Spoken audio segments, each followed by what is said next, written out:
So I'm going to tell you about my trip to India and adventure ride in the Himalayas. I'll go over some of the good and the bad, so there'll be plenty of pointers if you're thinking of doing a similar trip. So first off, let me just say that I loved this trip from the moment we landed in India till the time we left. It was an incredible adventure, but it definitely is not for everyone. In my experience, it did feel chaotic, disorganized, and just really challenging at times. It definitely wasn't all roses. We suffered.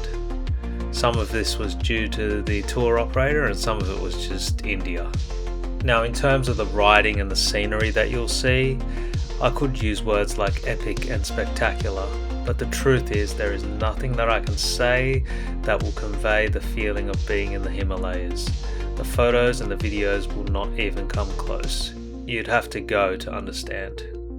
So from my point of view, this trip started as more of just a fantasy discussion with work colleagues and only became a reality once Rack started organising it.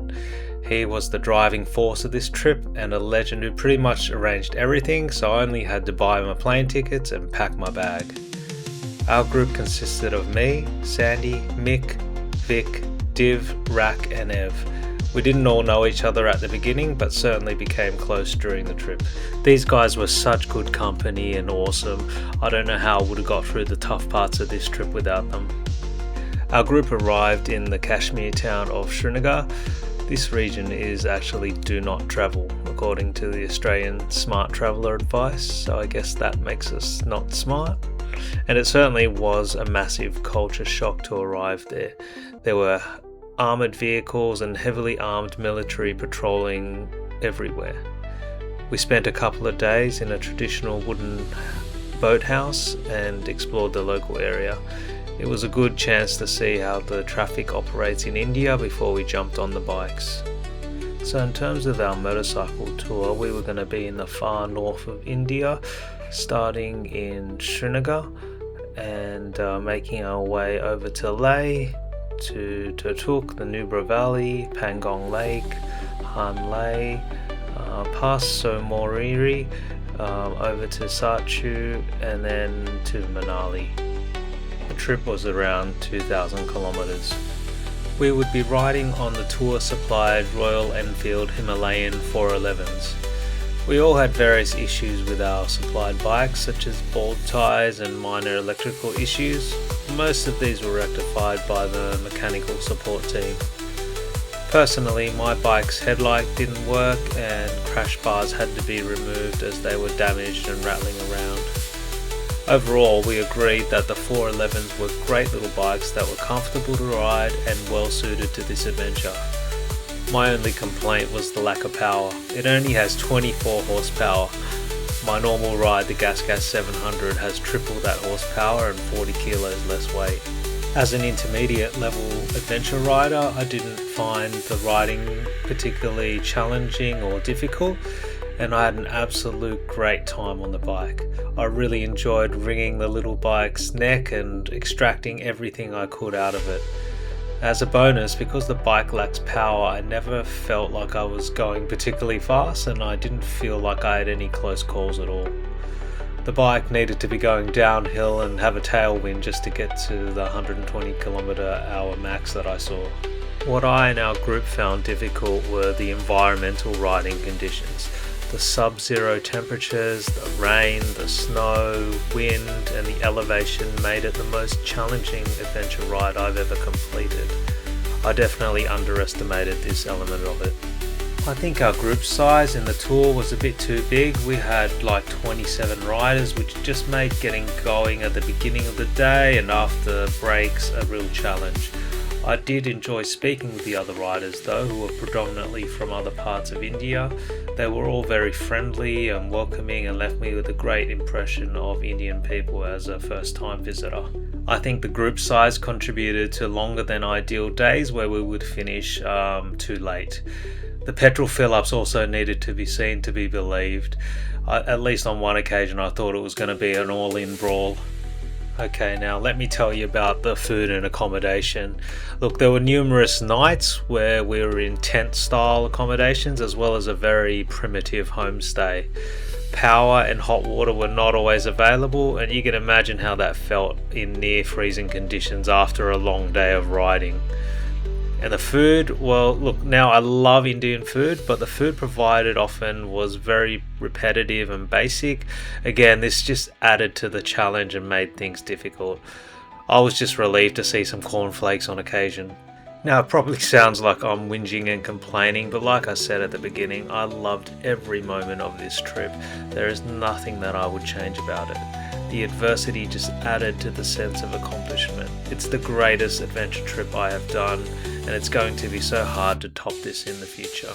I'm going to leave you with a bunch of random footage from the trip, as well as the relaxing we did after in Manali and Shimla.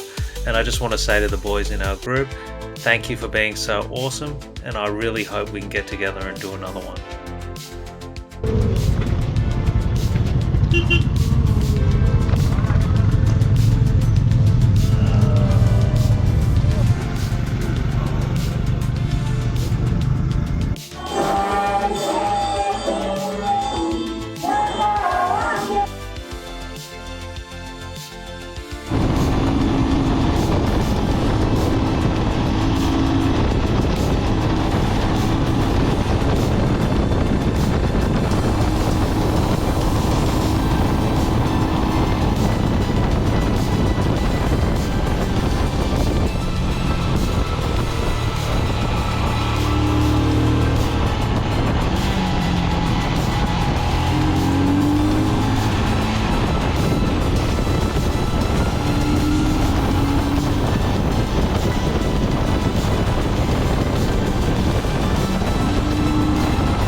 Say it again.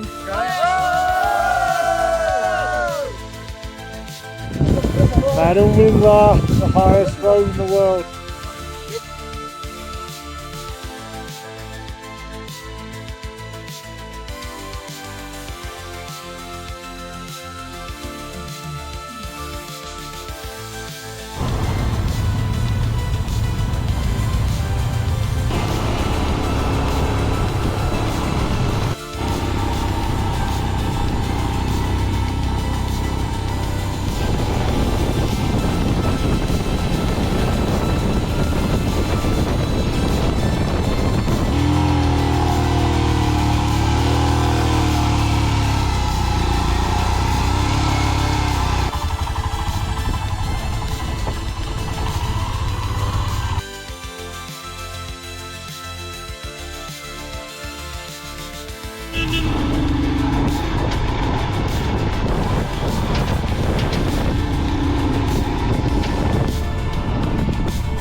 Yes!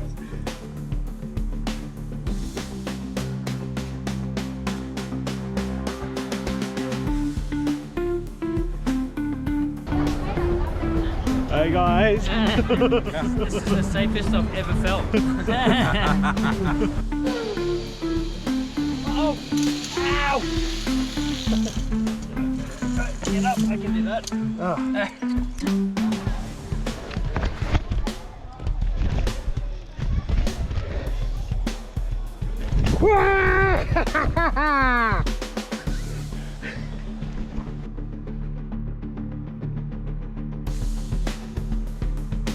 Yeah.